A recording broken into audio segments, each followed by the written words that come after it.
Clip number 1499۔ اس clip میں آپ قرآن پاک کی سورہ حجرات کی آیت نمبر 13 سے 14 تک کی تلاوت، ترجمہ اور تفسیر قرآن صراط الجنان سماعت فرمائیں گے۔ بسم اللہ الرحمن الرحیم۔ ترجمہ، اللہ کے نام سے شروع جو نہایت مہربان رحمت والا ہے۔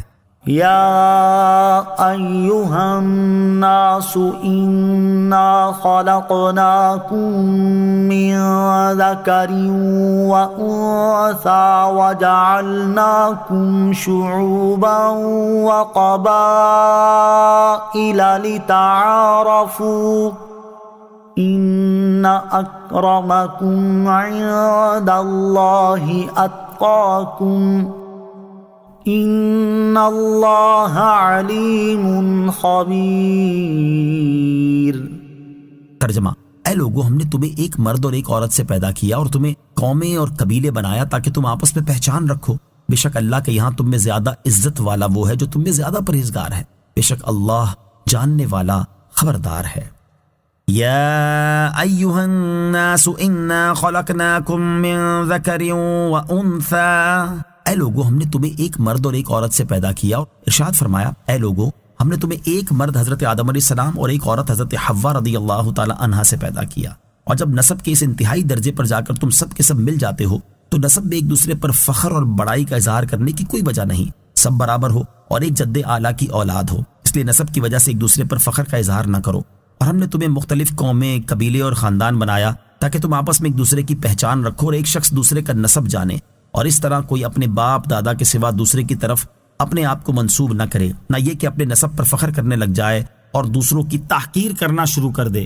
یاد رہے کہ دنیا میں وہ امور اگرچہ کثیر ہیں کہ جن کی وجہ سے فخر و تکبر کیا جاتا ہے، لیکن نسب ان میں سب سے بڑا امر ہے، کیونکہ مال، حسن اور بزرگی کی وجہ سے کیا جانے والا تکبر ہمیشہ نہیں رہتا، بلکہ ان چیزوں کے ختم ہونے پر تکبر بھی ختم ہو جاتا ہے، جبکہ نسب کی وجہ سے کیا جانے والا تکبر ختم نہیں ہوتا، اس لیے یہاں بطور خاص اسے ذکر کیا گیا۔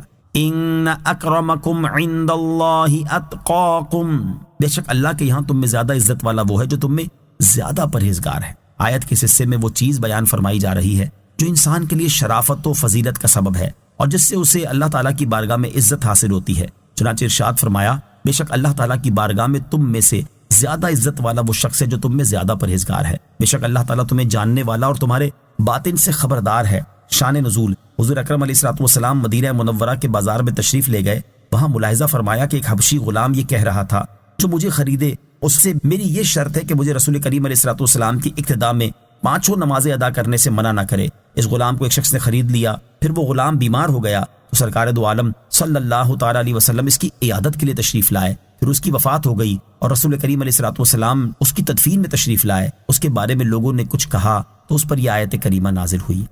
قالت الاعراب آمنا قل لم تؤمنوا ولكن قولوا اسلمنا ولما يدخل الايمان في قلوبكم وَإِن تُطِيعُوا اللَّهَ وَرَسُولَهُ لَا يَلِتْكُم مِّنْ أَعْمَالِكُمْ شَيْئًا إِنَّ اللَّهَ غَفُورٌ رَّحِيمٌ۔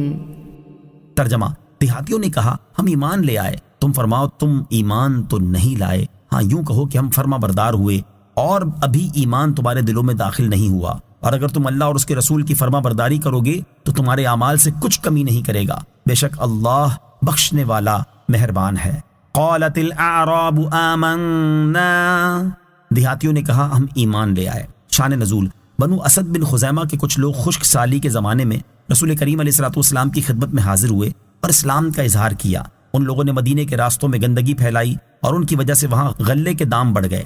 دوسری طرف صبح و شام رسول کریم علیہ الصلوۃ والسلام کی خدمت میں آ کر اپنے اسلام لانے کا احسان جتاتے اور کہتے، ہمیں کچھ دیجیے۔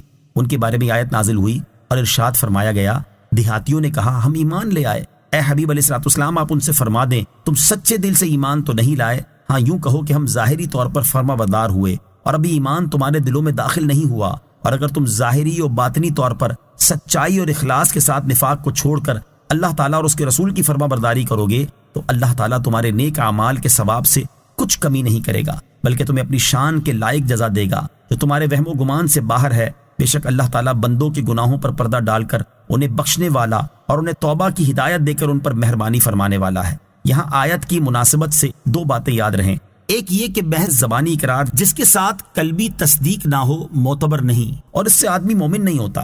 دوسری یہ کہ اطاعت و فرما برداری اسلام کے لغوی معنی ہے اور شرعی معنی میں اسلام اور ایمان ایک ہیں، ان میں کوئی فرق